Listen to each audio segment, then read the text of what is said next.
Yo, the Dark One here. Today I want to talk about my struggles the first time I played Dark Souls. It's a story about how I got crushed and how later down the line I learned to get good. Maybe you'll get some laughs out of my story and feel better about yourself. We will all get good one day, just don't give up. If you enjoy my content, please like and subscribe. And now let's get right to the video.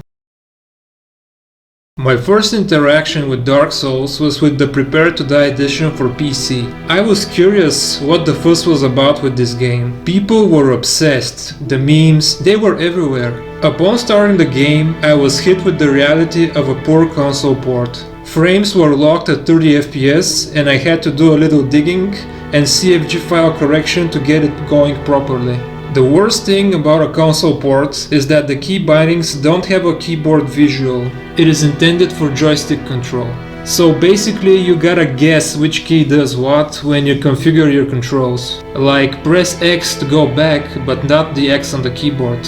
You get the idea. In the beginning of the game, while I was in the Undead Asylum, I kinda got the hang of things. I was also very impressed at the same time with the aesthetic of the game. And here we are, the Raven just left me at Firelink Shrine and I was free to go in several directions.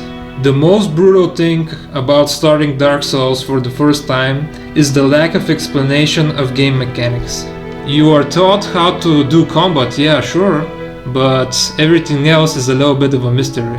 For example, I didn't know the difference between being hollow and being in human form. What does humanity restore mean? Okay, I died, now I'm back to being undead. Well, that sucked. Now what? What does kindling mean? And attune slots. There are like 10 attributes to spend my souls on. And why is my character rolling so slowly? I mean, that's the armor I started with. I've seen videos of people rolling really fast and my character is fat rolling around. Isn't there a sprint option? Cause shift doesn't work. And what the hell is poise anyway? Yeah, I know, I was a complete noob at the game and I didn't know what was going on. To be fair, From Software games have become more player friendly in recent years while also keeping up the difficulty high. It was just the fact that I wasn't used to such a steep learning curve. Dark Souls was a completely different experience that required you to get good or die trying.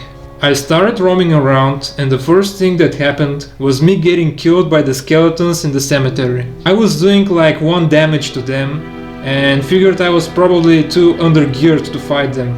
Then I went in another direction, got lost and ended up in the ruins of New Londo. I got scared and went back to Firelink Shrine. Thankfully I found the right way to Undead Burg. Enemies were dying very quickly and I felt overpowered. It felt good to stop dying for a change. That was until I met the first Black Knight that one-shot at me. I accidentally killed him as I fell off the wall to my death as I was running away from him. He followed me and he died as well. As I was getting the famous "you died" screen, I also got a Titanate shard. Okay, what's a Titanate shard and what does it do? After a while, I encountered the Taurus demon. I couldn't beat him even if my life depended on it. I decided to watch some walkthroughs of people beating him, and all they were doing were dodging his attacks by quick rolling. Now I had even more questions. Why was I rolling so slow and why were they rolling so fast? It didn't make sense. I didn't know that I was fat rolling because of the weight of my armor and weapons. I was so frustrated that I asked a friend of mine to come over to my house and beat the Taurus demon because he was pretty good at Dark Souls games. What he did was, he used his shield to block the Taurus demon's attacks. I couldn't believe it. I didn't know that you can block this big guy's attacks with that tiny shield. It just didn't make sense to me. In the end, my friend managed to defeat the demon easily, and further ahead I arrived at the Dragon Bridge and of course died a fiery death. I had to go all the way back to the same point just to die again. By the way, I didn't know that you could sprint if you hold space, which means I was moving as slowly as possible from point A to point B. Eventually, I barely managed to roll out of the fire's way and go under the bridge. While I was there, I completely missed that there was a shortcut to the bonfire if you kick a ladder. I couldn't see it because that room was so dark that it blended in with the surroundings. Yeah, I can already hear the groans of frustration from the comments. Missing the shortcut meant that if I got killed, I had to go all the way around back to the bridge. Then I proceeded to enter the undead parish, after which I got killed by the boar at the entrance, and that was the end of it. I got really angry because I respawned all the way back in Undeadburg.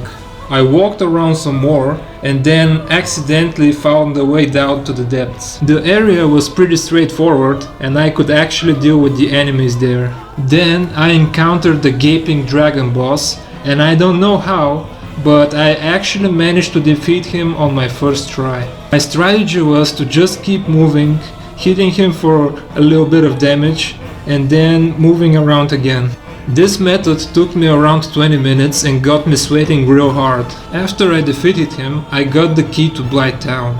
That being said, Blighttown is probably the area in the game that I hate the most, and a lot of Dark Souls fans agree with me. The whole area is so frustrating. I was so fed up with everything. The poisonous archer, the darkness, the swarms of enemies, everything was awful.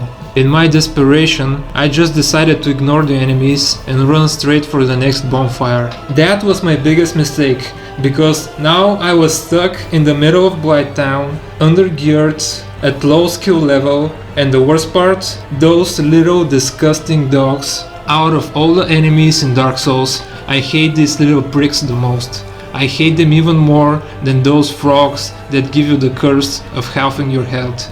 I wish those pricks would become dogs in JoJo's Bizarre Adventure. It was then that I realized that I wasn't having any fun. It was more frustration than anything, and now I was stuck. I then proceeded to rage quit like a boss and deleted the game. For me, Dark Souls ended in Blighttown, and that was the end of it. I was really confused as to why people were praising this game so much. If you asked me about my opinion of Dark Souls at the time, I would tell you that this game is nothing but torture created to make players feel miserable. In reality, the problem was actually me. Dark Souls issued a challenge to me and I failed. I failed to get good.